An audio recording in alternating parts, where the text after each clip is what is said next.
Great. So let's start with the introduction so that we can utilize this full hour. And as people come along, I'll also remind again.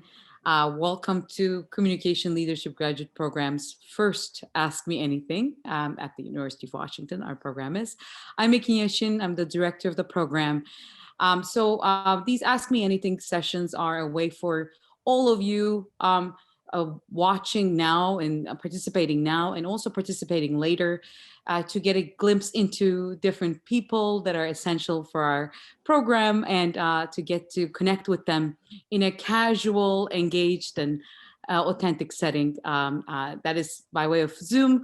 But this session will be very much driven by your questions. I have some questions that I'll ask throughout, but I'll pause and give priority to your questions. So I encourage all of you, whatever your role might be for the program, our staff, our faculty, our students, our alumni, or those who are friends of the program, to basically share their questions throughout the session in the chat.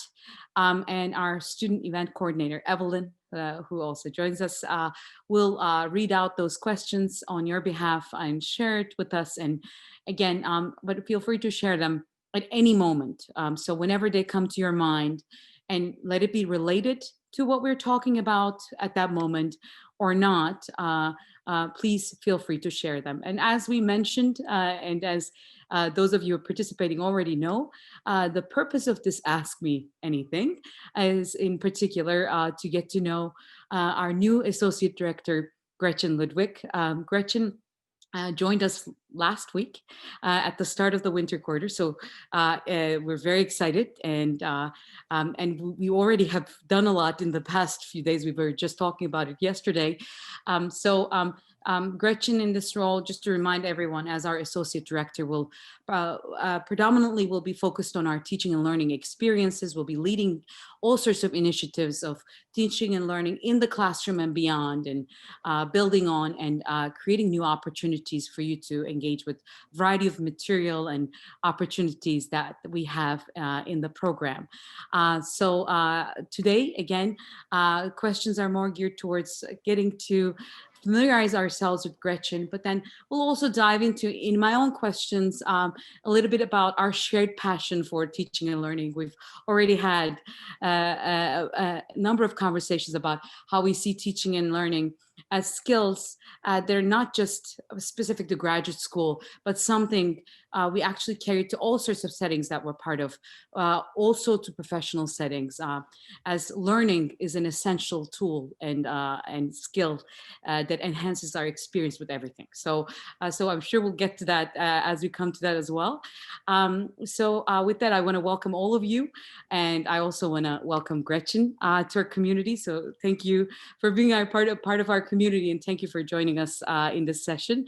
And again, for those of you who just joined us, feel free to, and I'll keep reminding this, feel free to ask any question, any moment throughout the session. Your questions are the core content, but I'll start with a few questions or a few kind of engagement prompts so that we get to know Gretchen, and then you can think about your questions and share them in the chat. I want to start with something broad, Gretchen, and I have a few fun ones as an attempt to get to know you better. Tell us about yourself. That's so funny, because in my previous work with undergraduates, that's the question we train them to answer in various interactions. So here I am in the hot seat here. So thank you for that warm welcome and introduction.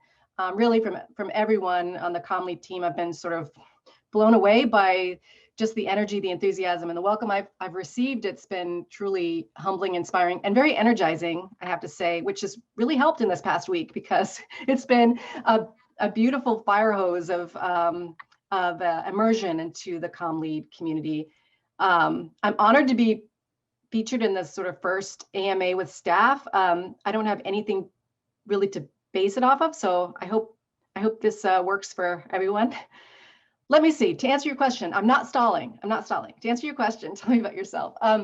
So I've been at the University of Washington now going on about 14 years, and up until this point, really focused on the undergraduate space and creating learning opportunities, especially to connect what they're learning to career. So I've really been in the career space most of my time here, starting in sociology, starting in 2007, developing sociology practica, which really helped undergrads in sociology connect theory to practice, working with outside partners, working with graduate students who are teaching those practicum, and building those experiences to offer undergrads there more opportunities, more internships, more learning opportunities that were relevant to them. From there, I went to the Dean's Office and Center for 21st Century Liberal Learning, which is a mouthful, but that was an experimental team that really looked at ways to enhance the experience of liberal arts students at the University of Washington, but because oftentimes they seemed ignored in the career space. And a lot of times students made decisions based on major with some assumptions they had about career, when the fact was that being fully engaged in a liberal arts experience set you up really well from many careers, in which we learn from employers. So in that time I was there, I developed a lot of intensive workshops, courses, all designed to engage students in storytelling, specifically about answering this question: tell me about yourself. Tell me how you want to make an impact in the world. Tell me how your major tell me what interests you about what you're studying, which is actually quite hard for a lot of students who had been so disenfranchised to answer. So we worked in that space, and I've known about Comm Lead for a long time. In fact, I thought about applying here at one point, and when I was thinking about my graduate career, and I settled in education instead because I did come in with some media production background, which I could talk about. And there was a lot more to learn in that space, but I was more invested. I actually had made a decision that I was going to focus not on my own media production or media skills, but focus on educational experience to help others do that. And that is the space that I love the most, when I can help enhance opportunities for students, create opportunities for them to grow professionally and creatively. And this is such an amazing place to be, because I feel like all roads sort of lead me here. And I'm so happy that I'm able to join this team here. And I'd love you to just ask me any questions you want about my background or anything. I'll try to answer. Thank you. Great. And to inspire those questions again throughout, please share your questions in the chat. I have a few kind of more informal questions that I want to start with, just to get to know you, Gretchen, and then we can dive back into maybe a conversation about teaching and learning, and also more involved in our program. So I have 5 quick questions that I wanted to ask you. But again, if questions from our audience comes amidst that, I'll pause and maybe continue them afterwards. So again, you don't know these questions. I asked Gretchen, I said, I'm going to ask you a couple casual getting to know you questions tomorrow. Okay. So I'll start with my first one, and we already have a question, so we'll move on to that. So my first question was, since last March, more or less, since the start of the pandemic, what's helping you survive with this moment? This could be an activity, a TV show, something you do ritualistically that is letting you or helping you cope with this moment. Thank you for that question. There's quite a few things. For one, I have returned to bread baking in a big way. There was a time in my life where I needed to focus on something. I was in a low spot in my career, in my 20s. 20s are hard, when you're sort of in transition. And I remember I was learning how to bake bread, and it was really comforting for me to focus on that. I was actually running, I was preparing for a marathon, and I was baking bread. And this experience, I went to the store and I thought, I'm going to make some bread. I feel like I can make some bread, and I couldn't find any yeast in the store. And so I learned how to make sourdough, and now I'm a complete convert, and I bake every weekend, and I love the smell, and it really grounds me. in that experience. And then I've moved on to baking. And I used to be, when I was a kid, the first things I used to make, because I've cooked all my life, but I baked things like baking cakes and now I've been watching The Great British Bake Off, which I love, and I probably through every episode twice now. But I'm kind of, I know with this job, I'm not going to have a lot of time, especially in this first few months, to do a lot of that, but it really sustains me. That's one thing. Well, hopefully we'll get to share. Okay. The sourdough baked goods. We're very much a food also centered community Oh, at large. good. But I'll turn it over to Evelyn. We have our first question in the chat. We got a question from Matt. He's curious about, did you have any informative experiences in your youth that directed you towards education as a career field? He's also curious to hear more about your media production background. Thanks for that question. So not when I was a kid, I would say. When I was in my 20s, I decided I had a theater background before then, and I had directed theater actually in Japan for 3 years. I came back to the States and I was having I was trying to figure out what was the next step for me in my career. And I came around to filmmaking, and I actually took the UW certificate in film and video here at the University of Washington. And I learned through that I really wanted to be an editor. I just love editing. I can talk more about editing too, and just what I've learned even recently about editing. But I decided to go, I wanted to be an editor, and I wanted to go to LA and be an editor. And so right at that, I was making that decision. I got an internship at the 911 Media Arts Center, and Alex knows a little bit about that, but it's this nonprofit media arts center that had its sort of heydays in the, it started, I think, in the 80s, maybe early 80s, late 70s, had a heyday in the late 90s and aughts. And when I was there, I became the education director there, and my job there was to work with media professionals to develop learning experiences for emerging filmmakers. And that was an incredible experience. I left that to go into startup, to start a film production startup. And it was a script development startup. And I had some script experience working even prior to 911 doing that. That lasted for almost a year. And I have to say that experience really showed me that I wasn't, it really brought me back to my core values. And my core values were about empowering others and lifting others up to do great work. And when I was in that world, in that startup world, especially working with, at the time, especially with folks from LA, I saw a lot of behavior. I saw a lot of toxic practices. I didn't really want to be a part of that. I wanted to be in the education space. So right after that, it was really, I encourage everyone to try, to have those experiences where you may fail.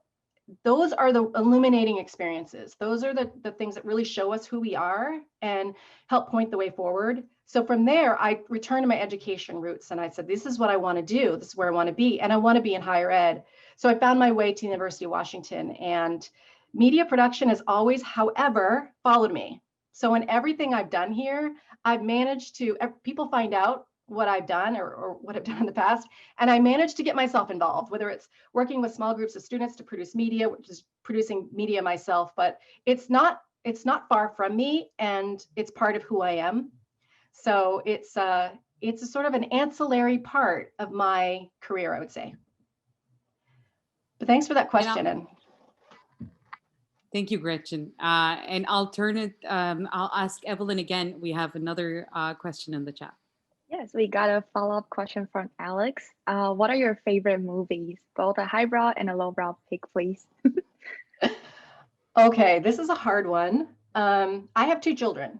So if there's anyone out there who have kids, realize how hard it is sometimes to find that time to watch. And I feel like since I've had children, I've watched few movies, though I watch a lot of Pixar. Does that count? Does Pixar count as lowbrow or highbrow? Is that in between? What would you say?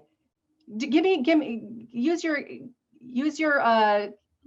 thumbs up, thumbs down. Like, who thinks Pixar is highbrow or lowbrow? I'm curious.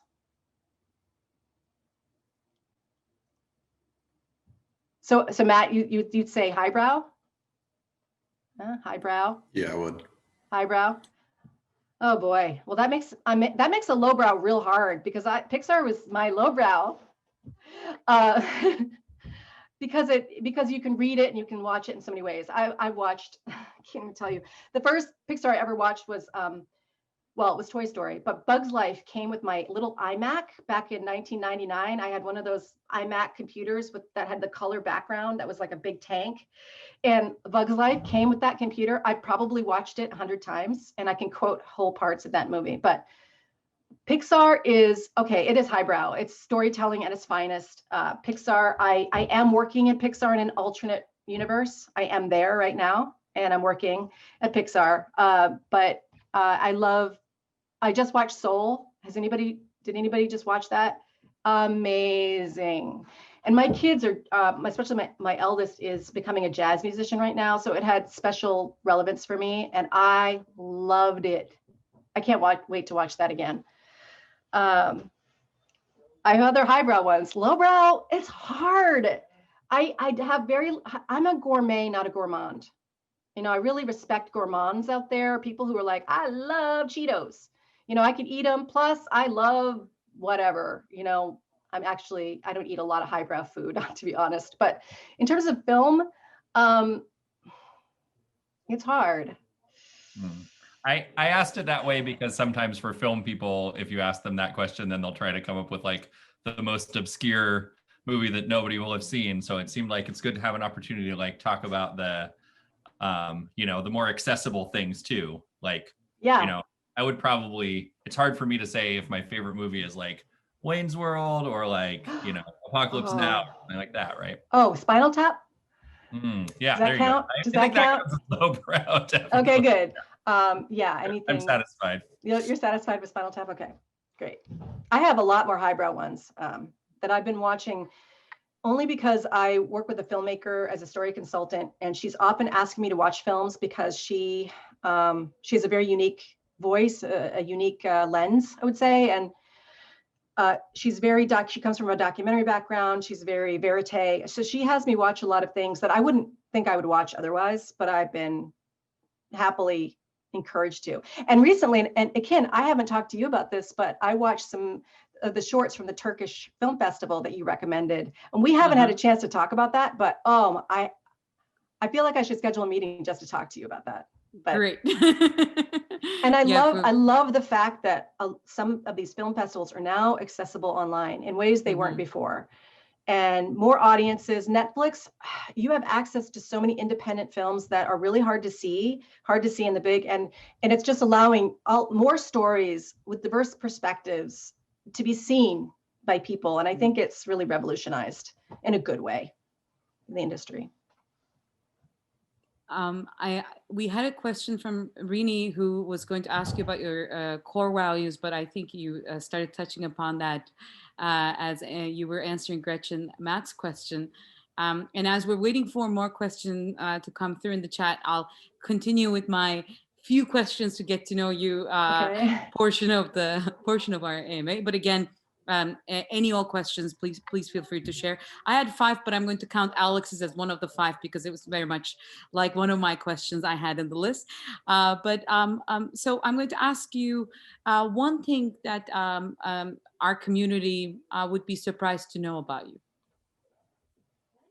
Okay.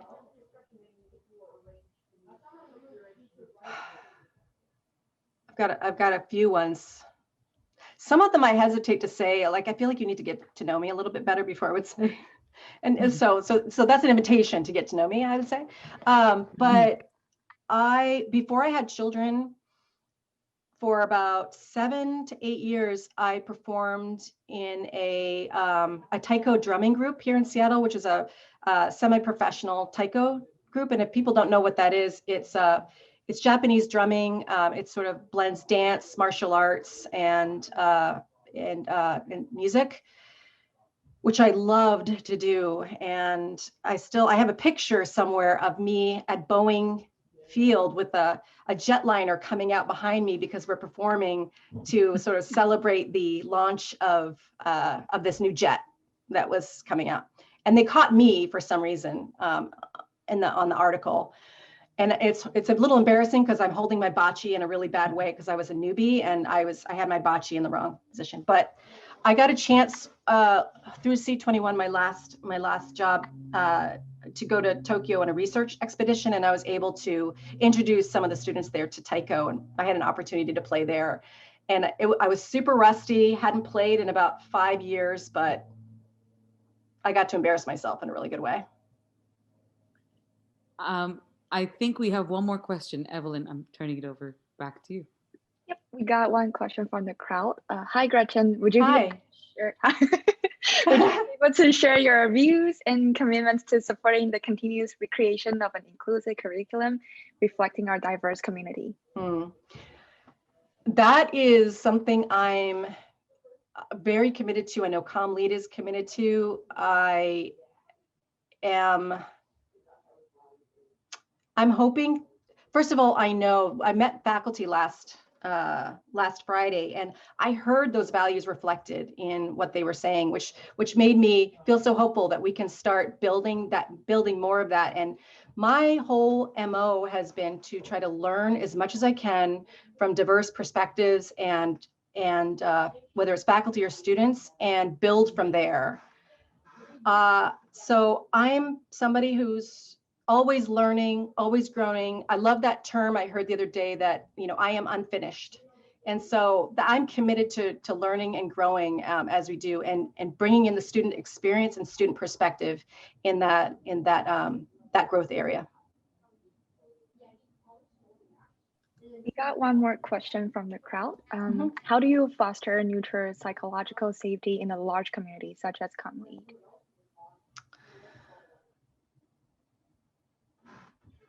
Well, I think it's important that students know coming in that their voice and their background is valued, and they have a voice and they have a way to engage and not have their voice stifled in any way. So there are intentional practices that I'll be working with Ekin on and some other faculty here to try to create structures to enhance that security, because I know that if you don't have that psychological security, and it's not to say that you feel like everything that you hear you need to agree with, but if you don't have that security, you can't learn, you can't engage, because you feel stifled and cut off and disconnected from what we're doing. And so my hope is that we can light the fire and engagement of all students coming in, and everyone has that. So it's something that we're continuing to work on in area of growth.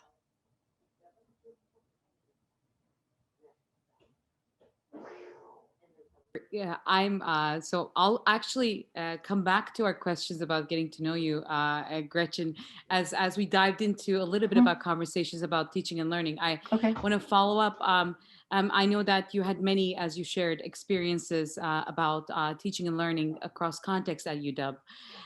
First and foremost, let me start with that, with the question about our community. What excites you specifically about our space, Comm Lead, and possibilities within this space? It's really exciting to come into Comm Lead at a time where engagement in a distributed world is, well, it's been forced upon us. We're now teaching and learning in an online environment, which is changing, which has been sort of with an external force, but it is changing how we're going to be doing things going forward. And I think there's a lot of advantages to an online space. There's a lot of advantages to being in a space together in community.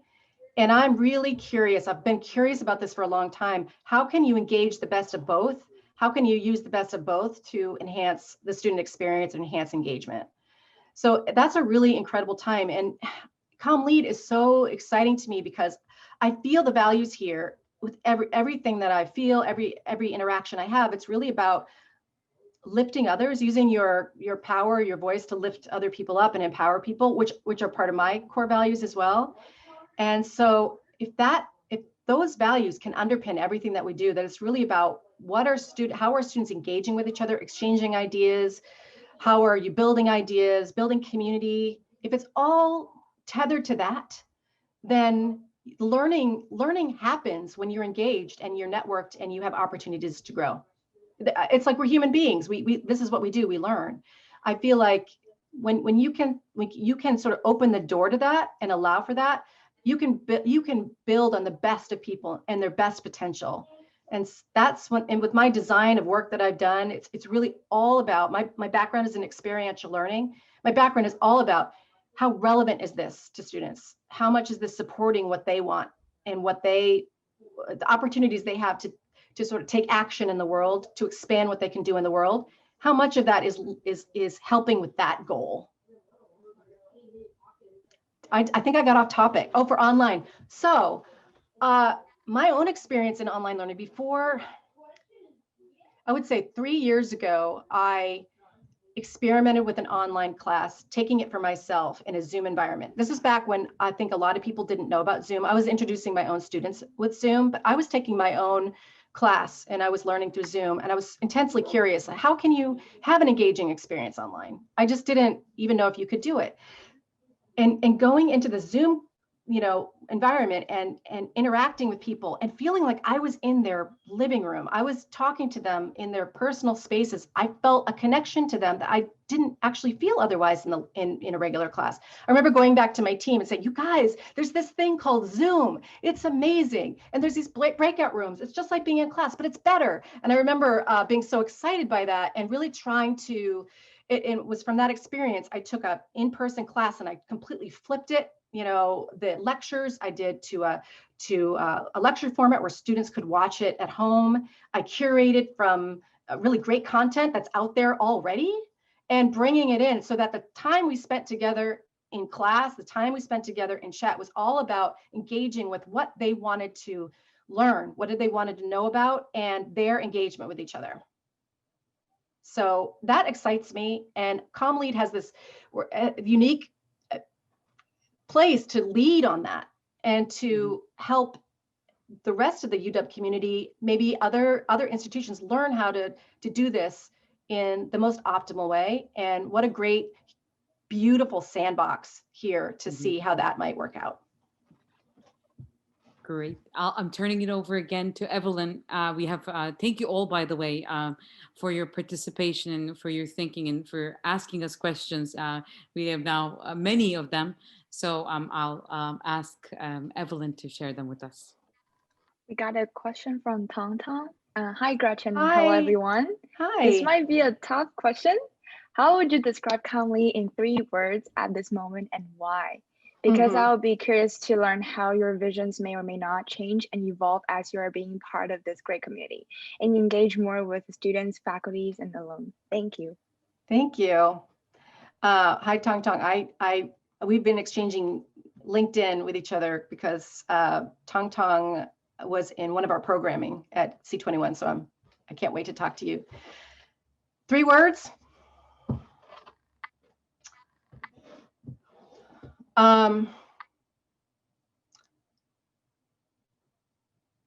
Inclusive, driven, and student focused. There's more though. Creative, collaborative, I guess that's all I can think of now. But those are the words that came to my mind. And why? I think I talked about it before.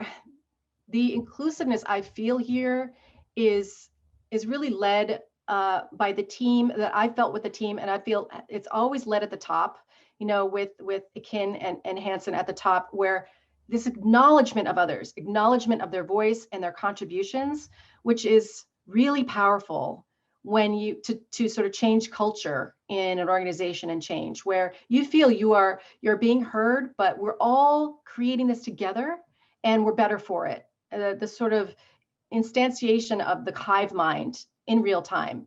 And I feel like if everyone could feel that way, to engage, to be heard, and to bring their voices in and develop structures for that, which are you know, especially for those hard conversations, that's really what I'm looking to try to cultivate with the team here. Thank you. That's very inspiring. We got one more question from Sure. Beatrice. One question related to creating the safe space for people to be heard. Do you think that teaching the students how to ask hard questions or to make comments during class that might make them feel uncomfortable is part of what the course needs to also do? That's a really good question, because I came from my previous background working with undergrads was focused on challenge and focused on creating places where students could fail and learn and grow from that. But learning, being in a class with discussion and having, I mean, and Kim can talk about this too, the increasing polarization of our world and how that's had an effect on us in contributing to discussions, and a fear that is sort of in the soup that we're in about how will what I say be taken in? How, if I get shut down? How is this gonna trigger me? All of these things are so important to think about and to develop, again, structures to assist faculty with those, because this is what learning is when ideas bump up against each other. How can we create a place where that is joyful and not painful, expansive and not restrictive? How do we do that? And I think that Ekin and I have been having some great conversations about how to start building that. Exactly, and I have a whole kind of a section that I thought we could also engage, and I'll just interject and again encourage questions throughout. Continue your questions, even if you asked one, continue asking us your questions through the chat. Yeah, I mean, this is something Gretchen and I have been also thinking a lot about, even in this short period of time that we've been interacting, because we know that we are in a heightened and polarized world. And this is not just the US, all around the world, there are different instances of polarization and tension. And this is true for learning and living. Is the world is unfolding as we are taking classes, as we're learning, as we're engaging with one another. But particularly these days, I think it's pronounced in novel ways in the US, but elsewhere as well, where we are kind of tackling in the moment. And this is actually really impacting the way in which we understand our world and how we feel and how we engage. So, Gretchen, I mean, this is not just to put you in the spot, but we can chat about it together. But I just wanted to ask you, I know that you worked in this kind of experiential learning space, and have cultivated a lot of different programs and learning experiences across context. So knowing that we are in this moment, and knowing that moving forward too, there'll be a lot of instances where many of our community members may feel marginalized, polarized, and many things that will unfold in front of us. What are some kind of methods, tactics, activities that you've deployed or you experimented with that have kind of brought the moment back into the classroom and created kind of a space for students to be able to both reflect on the moment and then kind of be able to relate it back to their thinking? One thing that I loved working in this space is around storytelling and personal storytelling. And I was involved in a 6-week intensive where students, this was probably the most intense experiential learning program we did, where we brought about 25 students in. They were joining a simulated environment. It was a consulting firm where they came in as junior story consultants. They were students, they were international students, domestic students, was for a summer, and students from all backgrounds. And they had to come into a space that we took off campus, Condon Hall. We tried to create a startup space, that was very unlike class. They had to come from 8 to 5 every day. And we ran it like you would run a business. And I was a manager. I was the director of, I was a project director for working with clients with real real clients came in and students worked together on research, story consulting. The whole premise was that students had to learn the story of the organization in order to help understand the problem they were trying to solve. And as part of that work, we thought, you need to be able to tell your own story so that you could really get deep into this work. You have to be able to learn how to tell a story that connects the personal to a universal, and do it in a stand-up way in front of an audience, almost like a moth talk, about moth, if you're familiar with that. And so we put them through, and Scott Macklin, actually, who's an instructor here, we brought him in as a story expert to lead the students through that. And and I firmly believe that if you're asking students, and I'm leading this, if I'm asking students to do something like share themselves and share their stories, I'm doing it too. I would never want to be on the outside like a voyeur looking in someone else. I need to be as vulnerable as the students I work with, because that's the only way you can engender trust and community, is by being vulnerable and open to your own story. So, we had these sessions where we had students sitting around, and it was like one student, Gargi, said that this felt like Breakfast Club, because we were sitting around telling our stories with each other. But since that happened and we started building that, then we built community through those stories, and people felt they were open with one another, open with me. I was open with them. They saw me not as, just their manager, but somebody who was real and had like these, these messy stories in their back pocket. And it was really inspiring to hear their stories, to be able to share my own, and to see how they opened to one another and how they were able to contribute more fully after that experience. So that's what I've done. Thank you for sharing, Gretchen. I'll turn it over to, again, Evelyn, because we have another question that came up. We got one more question from Alex. You mentioned that at one point considering joining Conley as a student, as you've been familiarizing yourself with the faculty and curriculum to prepare for this new role. Are there particular classes that have jumped out as ones you really wish you could take yourself? Yeah, I said this to the entire team when I was first coming on board. I want to take every single one of them. I'm going to.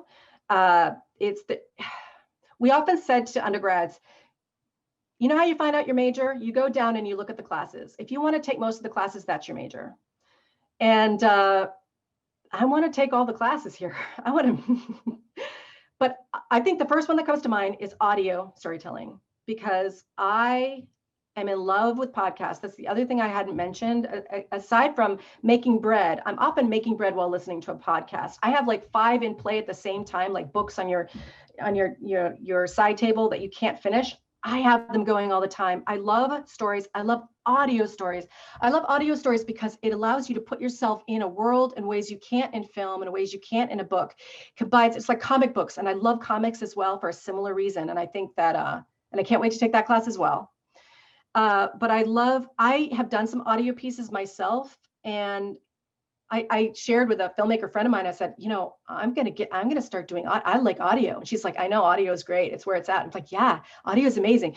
Bringing in all these sounds of your environment, other people's stories, other voices you can't hear in this whole world that we're in right now. It's much easier to produce them than video. And I love them so much. I'm super passionate about all these classes, which is so wonderful, because I don't think I've felt this passionate since I worked at 911 Media Arts Center, where I could be so invested in all the classes that I could talk about them and I could get students excited about them, and I would have this personal appreciation for them. I'm seeing that we have a lively chat too going on, and Gretchen already is observing and participating in a few classes this quarter, and Gretchen, I know that you will be doing that in the coming quarters as well. I just wanted to kind of follow up on that, actually build on. Rini asked if you have a secret podcast you haven't told us about, Gretchen, that maybe that's your own, but I want to tie that question with one of mine, actually, in the original kind of 5 get to know you questions. I had one. I know from our previous conversations, your passion for audio storytelling. Could you recommend us or share with us some of your favorites? Favorite podcasts or audio storytelling examples? Sure. Oh, actually, this one I can answer with highbrow and lowbrow. This is a good one. Highbrow, I would say probably okay. So here are my favorite ones, and you probably, if anybody loves podcasts, I'm sure that you know about these because they sort of pop up as, you know, popular ones, I would say. So I love Heavyweight. Heavyweight is one of my favorite podcasts ever because the storytelling is amazingly good and just blows me away. I love Serial, especially the first and the third Serial. I love Shittown, well, S-Town, as you want to say, is just a great example of storytelling and research. Some lowbrow. I listen to Conan. I listen to Scam Goddess. I listen to My Favorite Murder. Those are, do you know about those? Does, like any thumbs up? Yeah. I'm in awe, you know, of podcasters and what they do. And I know it takes a lot of work, especially to do the highly produced ones, especially ones that are really, really entrenched in research and a lot of found audio and really, really good journalism and storytelling. But I'm a story person. I love stories. And I'm kind of agnostic in a way in terms of the form. Stories come in so many different ways. I even think there's an incredible storytelling form that I wonder if it even exists, but I was thinking about this the other day because it reminds me of comics, but texting stories. Because when you have a text and you see someone having a text and someone, there could be, it's just like a comic. There's time that passes between them and there's an immediate response and you can fill in. And that's what I think I love about audio and comics. You fill in you to the story. And I think everyone experiences, as a result, a different way. That's what's so cool about it. Thank you, Gretchen. I listened to some of them and they share some. And so thank you for sharing and also recommending some of your favorites with us as well. And I know that we have about 15 more minutes. One thing that I definitely wanted to kind of engage you and think with you, particularly, and that's probably on a lot of our minds, is what's going to happen to our teaching and learning experiences post-COVID. I mean, this is, I think, a kind of a translatable question to a lot of contexts, but we pivoted to a new kind of way of doing things rather quickly due to the global crisis that's being faced everywhere. So this is just maybe something to think big and to imagine hopefully a better future where we're able to reconvene together and we're back to the setup that we had before. What experiences, what have we learned? And maybe what do we bring in from this moment back to that space? And how do we or pivot our experiences in teaching and learning in our program after this pandemic? Yeah, I think about this a lot and what people are learning about this experience. I mean, you're seeing a lot of students who, I mean, there's a lot of mixed feelings around this, right? I attended 501 the other night that Anita is teaching, and I would say every student they were talking about what goals do you have for 2021? And I think most every student said to be in Seattle, to be with each other, to experience this together and to be together. And so there's that need to be in community, to be engaged with one another personally, and feeling cut off from each other through this experience. And this is an area I'm super curious about, and also not only what faculty are experiencing here, what students are experiencing here, because the ambivalence comes from, there's some things I really like about it, and there's some things that are difficult about it, understanding what those are, and not only learning from our community, but in so many other contexts, in so many learning contexts and business contexts, what are the things they're learning to engage people and keep people connected and open? And there's so many great things about the online space. You can engage with people who don't have to be in Seattle. You can bring people in from all over the world to participate in your teaching and learning in ways you couldn't do before. That's exciting to me. I also have experienced engagement. I taught the same class in person, which is a career class for transfer students to help them kickstart their career journey while they're here, in person and online. I did it really as an experiment to see how can I create this sense of community, because I saw a lot of wasted time in this in-person space with lectures that I said, you know, you can put this online and you can create a better lecture, better production quality, have students watch it on their own time, so we can use class space for actually engaging with each other. And with career, it's really important because we were helping train students to like walk up to someone and shake their hand and say, hi, how are you? Let me tell you a little bit about myself. All those things they have to do when they get out and they start networking in the world, or right now through LinkedIn, networking in the world. And students really have a hard time doing that. And you have to practice in a low stakes environment before you go to the high stakes networking event.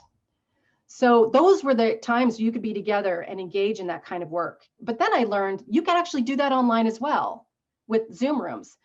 I took a career class myself, a mid-career class where I was there for many purposes, is to get ideas as well, because I was bringing it into the early career space. So I had multiple ideas, but I had mock interviews with people. I had hard conversations. Tell me about yourself, the elevator pitches. I did that in a space that was with Zoom. And so that made me rethink everything. I think we're at a time where we're rethinking everything, how we connect.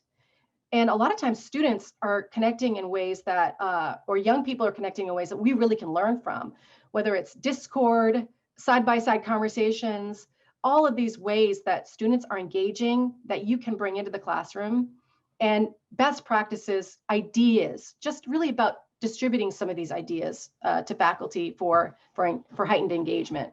So there's good things about being online that I really appreciate. And then there are things in person, I think that is enhanced by being in person. Mm-hmm. Thank you, Gretchen. And I think we'll continue that thinking too. This is a big question, but we also welcome all of your input and thoughts that this session is starting the conversation. But please share with Gretchen and myself throughout this quarter and beyond too, your own experiences and your own kind of concerns and thoughts about what worked and what you want to keep and what you want to change and what inspired you in this moment, and what you want to bring forward, and maybe what you want to keep in this moment as well. So yeah. Continue, please, the engagement with us beyond this session too, I think, which Yes. which has been so far for me and hopefully for you very inspiring. But I'll turn it over to Evelyn, who'll share another question that came our way. Gretchen. We got a question from Stacy. What motivates you to work hard? What really makes you angry? Wow, these are really great questions. I have to remember these questions to ask students sometimes. Okay, what motivates me to work hard? Being really accountable to people, accountable to a team. If we have a shared objective and it's something that I feel passionately about as a team, especially if it's involved with producing something of value for others, I'm going to work almost too hard. I have to actually, discipline for me is just to sort of like stop, pace myself, stop, and attend to my family, attend to my baking, for mental health, because there was an expression that my former boss used to describe me that I laughed when he told me this, but he turned me into a verb. He said there's a thing we say, we're going to Gretchen this, which means we're going to go all in 100%. And he said, you scare me sometimes when you're that intense and you work that hard. And I do have to work on that. You probably sense some intensity here and some passion here. Believe me, I'm holding back a little bit, but I work really hard. I care deeply. And especially if there are people I'm accountable to. I work most hard, not for myself, but for others, which gets me in trouble sometimes. What makes me angry?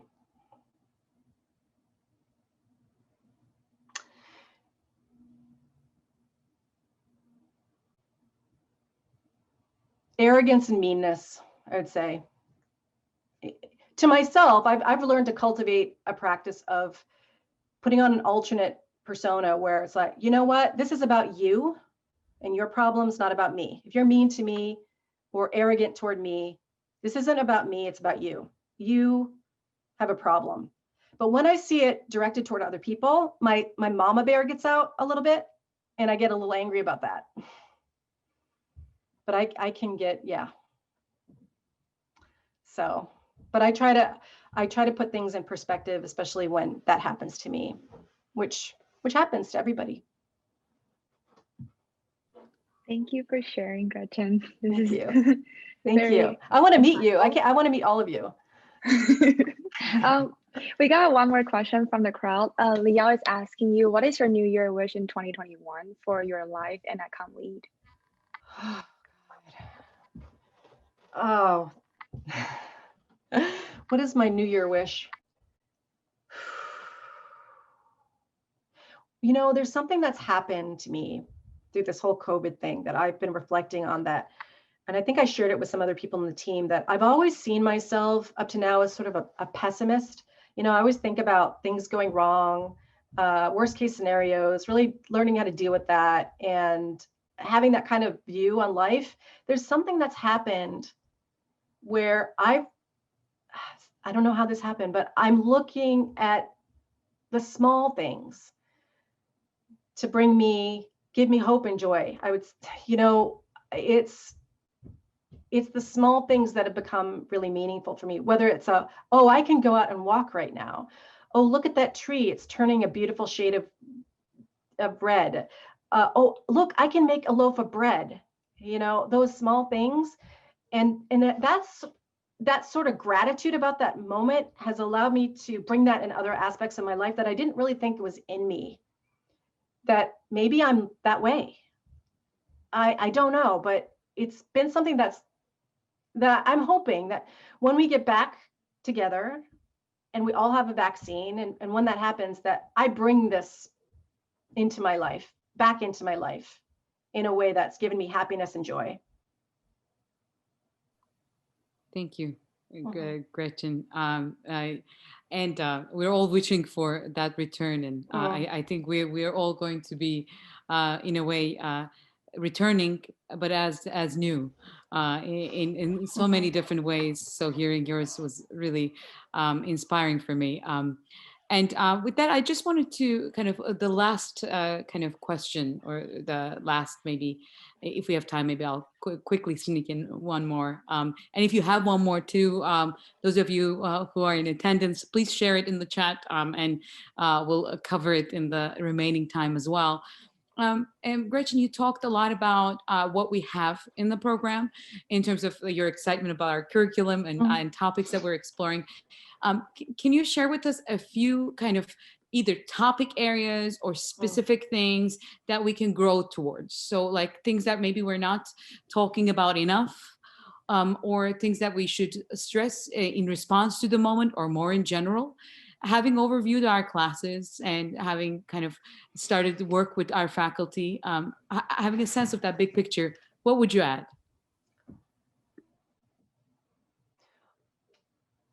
Well, because I have because my background is in education, and I think about that and where we might be able to lead in those spaces, I think about other spaces where communications and like learning and development and those kind of career spaces that we might be able to build maybe more in those areas that I'm not saying no, or maybe they're there, I just haven't seen them yet.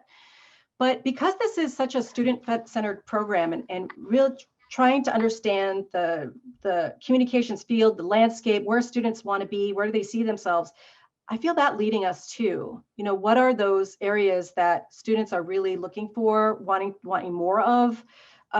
It really comes from, a lot of times it comes from the students themselves. So I'm looking forward to learning as much as I can about what do you want to see, in our curriculum? What is missing for you? And balancing that with what is happening out in the field, what faculty we can bring in to teach those, but what is something that's going to build on what we already have. So I look to the community for a lot of this, and I'm learning as I go. And that's back to the question about what I hope for Comm Lead in 2021 is to learn as much as I can about this field and about the community members here, and the classes themselves. I'm in a deep dive learning mode and on a very steep part of that curve, but it's going to keep going up in 2021. I don't see it sort of peaking at all. Well, thank you, Gretchen. And a quick follow-up based on that too. I know that a lot of those members of our community who are here today, but then also those who might watch this session and recording will want to connect with you. So I want to end with that question. What are the best ways of getting in touch with you now that we are kind of knowing that we're remote? What are best ways to engage with you, connect with you, and get to know you? So the next step after this, how can our community do that? Well, I encourage everyone to reach out to me through LinkedIn. I will connect with you there. We can start having a chat there. I have a calendar link that I put together that's new for me, but my calendar is full in the next few weeks with talking to faculty and teammates and really getting that going. But I want to be able to have the time for anyone who comes to me and wants to have a coffee date Zoom with me. I want to meet as many students as I can. So if you reach out to me and you want to have a coffee chat, I will send you my link and we can have a conversation and I can learn a little bit more about you and what motivates you, what makes you angry. No, I will. And I know that Beatrice asked in closing to a list of the podcasts you mentioned. So maybe that could be a part of the first contact on LinkedIn or elsewhere where we start with that exchange. But I would just want to take a moment to thank all of you who joined us today, but also who watched this recording. And we welcome myself, Gretchen, and all of us at Comm Lead. Welcome your connection, your participation, the chance to think with you and to learn with you. So this will be a collective journey throughout. And today I've learned so much more about Gretchen. So Gretchen, thank you so much for your candor and sharing your perspective, your experiences, and your vision with us, and your values as well. I truly enjoyed the session. I know that our community members have as well and will in the coming days as well. We are very lucky to have you join us. We're thrilled for the chance to get to engage with you and to build our program for the coming days and maybe for hopefully a more hopeful and in a post-pandemic space as well. So thank you again to you, and thanks to all of you for joining us as well. Have a wonderful rest of your day and enjoy today. And thank you again. Thank you for coming. Bye, everyone. Reach out. Thank you so much.